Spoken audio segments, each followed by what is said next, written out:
with your perspective. In a significant diplomatic push following Operation Sindoor, India has sent out an all-party delegation to brief key global stakeholders, including members of the UN Security Council, on its stand against terrorism. The move comes after India's recent military strikes targeted terror infrastructure across the border in Pakistan, garnering widespread global attention. The delegation includes 7 prominent lawmakers from across the Indian political spectrum: Shashi Tharoor, Ravi Shankar Prasad, Sanjay Kumar Jha, Baijayant Panda, Kanimohi Karunanidhi, Supriya Sule and Shrikant Shinde. They will be tasked with presenting a united Indian voice on terrorism and reinforcing the message that terrorism will not be tolerated and that India remains firmly committed to peace and security. This outreach, sources say, was spearheaded by Parliamentary Affairs Minister Kiran Rijiju, who personally engaged opposition leaders to secure consensus for this bipartisan initiative. Major General SVP Singh, Strategic Affairs Analyst, is joining us live from New Delhi. Major General Singh, do you believe this is a good move to launch this kind of outreach abroad? Well, I think it's a masterful stroke because it's showing unity and diversity of this great country, India. It is showing one unified voice of the country, and it is taken along the polity. All parliament, the parliament is represented all cutting across the parties, and it is an all India composition. Now that's a very great message to the world, and I think there is strategic messaging in it, there is a diplomatic messaging in it, and it is a global narrative control which we are exercising with these various groups visiting many countries across the continents.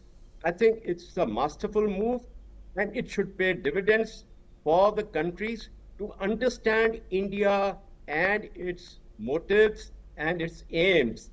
Terrorism is a zero tolerance requirement of the Indian people, and they have been suffering for a long time, for the last 35 years.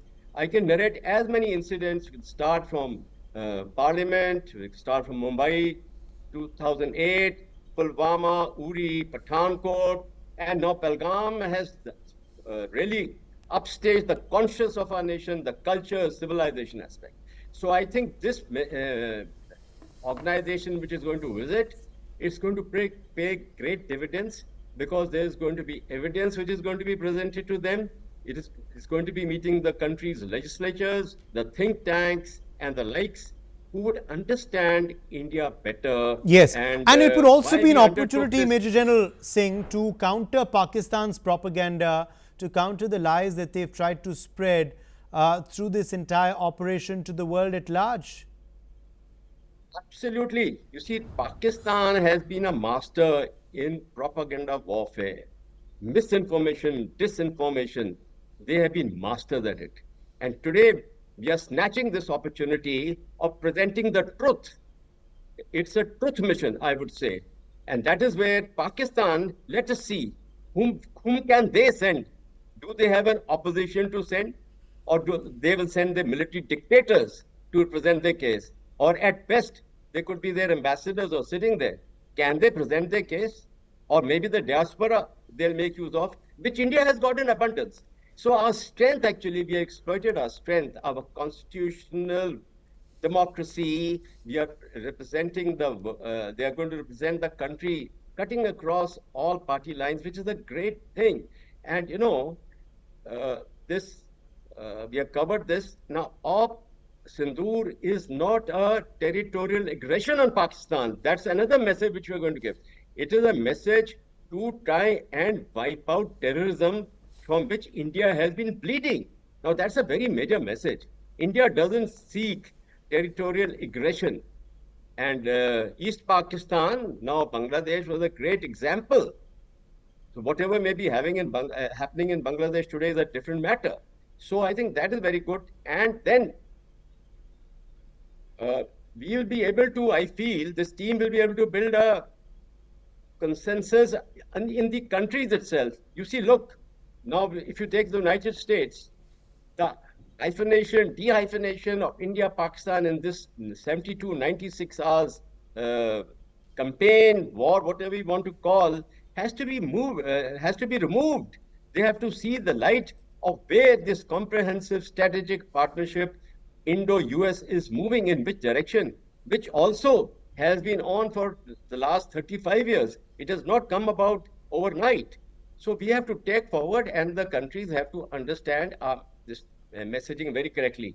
And to talk about this delegations which are going to go, we are going to the USA and the UN. Yes. led Also, by is it an opportunity, Major General Singh, to convince these nations to vote against Pakistan as well, and to ensure that various international institutions and others do not bail out Pakistan, because that money is often misused as well? After we would have presented the evidence, we would have presented our case, notwithstanding the partisan or non-partisan people in that country, or the legislators, or the government functionaries in those countries, if they're going to still vote in favor of Pakistan for IMF fund, which is primarily meant to support terrorists and terrorism. Recent example being that Maulana Azhar, they're giving him 14 crores to rebuild. So then I leave it to the conscience of these nations, who are primarily, majority of them are democratic countries with constitutional governments, and their conscience is the one, and the rest of the world would see those who don't vote in favor of India. Now, it's a very major point I'm making, because maybe hardcore diplomacy doesn't see conscience, but at some time, the world has to see India is fighting this terrorism on behalf of the world. America suffered, and then they got into the global war on terrorism. All actions which have taken place on terrorism in Europe, the epicenter has been traced to Pakistan, the major root of terrorism. So I think you put a very good question to me, and I think it is not only hardcore diplomacy, it is not only hardcore geostrategic interests, it is the collective conscience of the world, which is a very important point I'm making. Major General SVP Singh, appreciate you joining us with your perspective on this big story. Moving on now, Iran's Supreme Leader Ali Khamenei has issued a sharp attack on the United States of America.